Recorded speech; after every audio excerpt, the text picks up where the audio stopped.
أعوذ بالله من الشيطان الرجيم بسم الله الرحمن الرحيم والصلاة والسلام على أشرف المرسلين محمد بن عبد الله وعلى آله وصحبه وسلم تسليما كثيرا. السلام عليكم ورحمة الله تعالى وبركاته. Louange à Allah subhanahu wa ta'ala, Seigneur de l'univers, et paix et bénédiction sur le prophète Mohammed sallallahu alayhi wa sallam. Chers frères, sœurs, on vous souhaite la bienvenue à votre science préférée, Sungalo Wadjili, sur votre chaîne préférée TM1 dans ces mois bénis de Ramadan. Un mois de miséricorde, un mois de pardon, un mois de repentir, un mois de renforcement spirituel, un mois où le musulman essaye de renforcer sa foi et tirer profit de ces mois bénis de Ramadan pour obtenir une lumière, une foi qui les permette de résister en dehors des mois bénis de Ramadan. Chers frères et sœurs, la foi est une miséricorde d'Allah subhanahu wa ta'ala. Et cette foi, comme le prophète sallallahu alayhi wa sallam nous enseigne, al-imanu hahuna, il dit que le récipient qui reçoit la foi est le cœur. Et la foi, chers frères et sœurs, augmente avec les œuvres du bien et diminue avec les œuvres du mal. Donc la foi n'est pas quelque chose qui est stagnante, n'est pas quelque chose qui est fixe, mais c'est quelque chose qui varie en fonction de l'effort ou de ce que l'homme accomplit comme acte. Quand on va dans les bonnes actions, on se dirige vers les bonnes actions, on essaie de multiplier les bonnes actions, la prière, l'assiduité dans l'acte d'adoration, la foi va augmenter.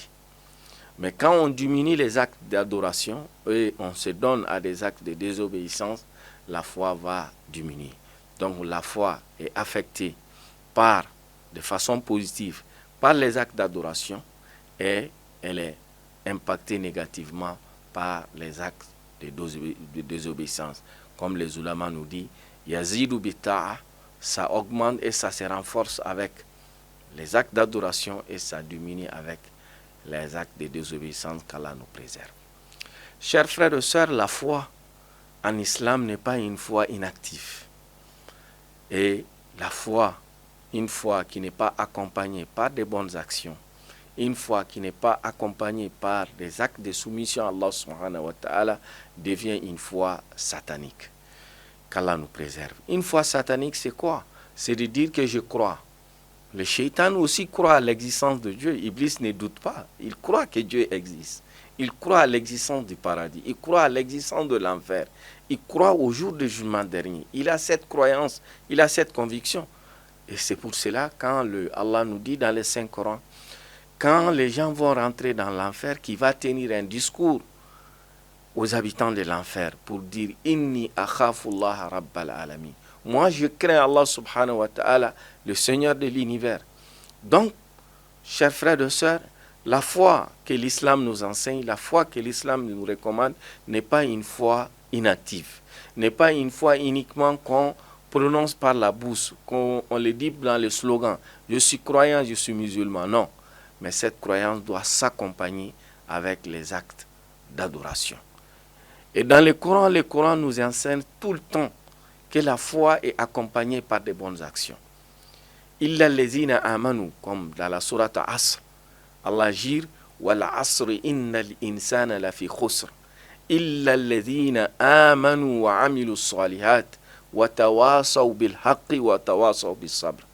Dans cette courte sourate qui est composée de 3 versets, dont les savants disent que en réalité cette sourate a donné le résumé, si on peut dire, de la voie du salut, de la réussite pour l'homme. Qu'est-ce que cette sourate nous dit? Allah jure par le temps. Quand Dieu jure, c'est pour nous montrer l'importance et la gravité de ce qu'il va nous donner comme information. Wal asr, Allah jure par le temps qui détermine notre existence. Ta vie et ma vie est déterminée par un temps. Notre existence est déterminée par un temps. Allah jure par le temps. Wal asr. Innal insana, pourquoi il a juré? Innal insana lafi khusr, que l'homme se trouve dans la perdition. L'homme se trouve dans la déviation. Allah dit illa alladhina amanu, il a fait une exception pour sortir de ces dérives, pour sortir de cette ignorance, pour sortir de cette voie qui t'amène vers Le mal, Allah dit illa alladhina amanu. L'exception faite à certain nombre de personnes qui parviennent à réunir certain nombre de critères. Dans ces versets, Allah subhanahu wa ta'ala, il a posé 4 critères, 4 conditions qui permettent à l'homme de réussir, qui va permettre à l'homme de sortir dans cette, comme Allah dit, dans cette perdition. Illa alladhina, sauf ceux qui parviennent, illa alladhina amanu, sauf ceux qui ont cru, c'est-à-dire avoir la foi. Illa alladhina amanu, il faut avoir la croyance. Une croyance, comme on dit, véridique, une croyance éclairée, une croyance fondée sur les 6 piliers de la foi, une croyance conforme à ce que le prophète sallallahu alayhi wa sallam nous a enseigné. Mais cette croyance ne sert à rien si elle n'est pas accompagnée par illa alladhina amanu wa amilu salihat, et faire de bonnes actions. Donc, la foi, si elle existe, elle doit être accompagnée par de bonnes actions. Donc, chers frères et sœurs, et cela commence par les actes d'adoration. Cela commence par la prière. Cette prière qui montre notre foi, qui montre notre reconnaissance à Dieu. Et le prophète dit sallallahu alayhi wa sallam, la limite qui se trouve entre la foi et la mécréance, c'est la prière. L'assiduité à cette prière, respecter les rendez-vous fixés par Dieu, rentrer en communication avec Dieu, montrer ta soumission à Dieu, faire la génuflexion à Dieu, pour Dieu, te prosterner pour Allah subhanahu wa ta'ala. Montrer réellement ta reconnaissance à Dieu. Iyyaka na'budu wa iyyaka nasta'in. Dieu, c'est toi seul que nous adorons. Et c'est toi seul que nous demandons, auprès de toi que nous demandons l'aide et l'assistance. C'est là ce qui prouve réellement la soumission de l'homme à Allah subhanahu wa ta'ala. Illa alladhina amanu wa amilu salihat. Donc la foi ne sert à rien si elle n'est pas accompagnée par de bonnes actions. Ça, c'est la deuxième condition. Al-Iman, la foi. Wa amalu salih, de bonnes actions. Allah nous dit, quand tu te donnes à ces deux, tu as la bonne foi et tu t'acquittes de bonnes actions, sache qu'il faut te munir d'une patience. Il faut être patient et endurant. Illa alladhina amanu wa amilu salihat wa tawasaw bil haqq. Et c'est recommander mutuellement la vérité. Ça veut dire quoi, chers frères et sœurs? Quand tu parviens à découvrir la voie de la vérité, la voie du salut, qui te permet de réussir dans la vie ici-bas, dans la vie de l'au-delà, il faut penser aussi à ton prochain. Il faut penser aussi à ton voisin.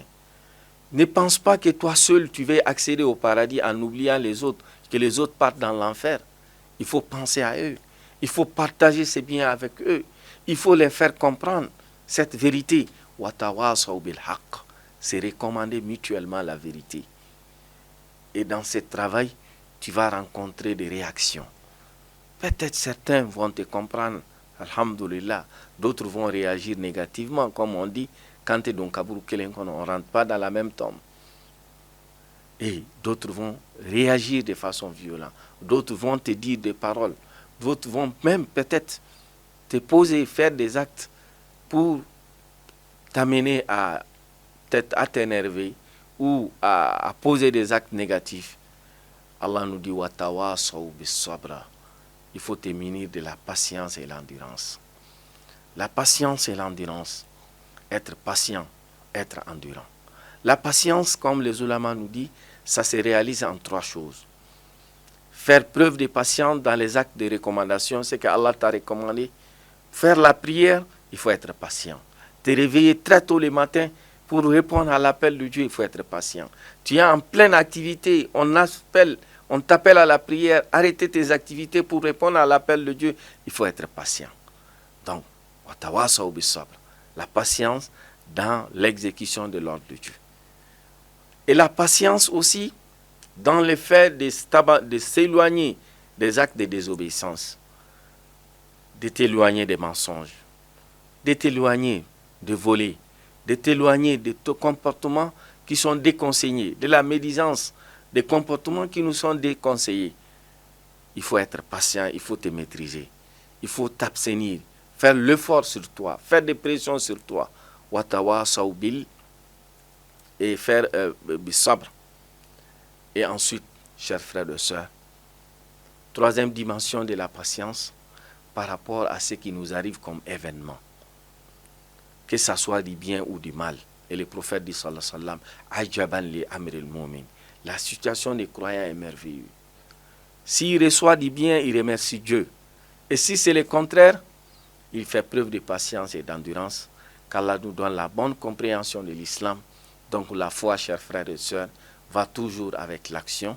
Et pour réussir dans la vie, comme Allah nous dit dans cette sourate, il faut avoir une foi sincère, il faut poser des actes positifs, il faut te munir, il faut recommander aux gens la vérité, et il faut aussi te munir de la patience et l'endurance. Qu'Allah nous accorde la foi sincère qui guide nos pas. Chers frères et sœurs, ceux qui ont des questions ou des suggestions, n'hésitez pas à nous envoyer sur le numéro qui est affiché en bas de votre petit écran. Qu'Allah nous accorde la baraka de ces mois bénis de Ramadan. Wa jazakumullahu khayran.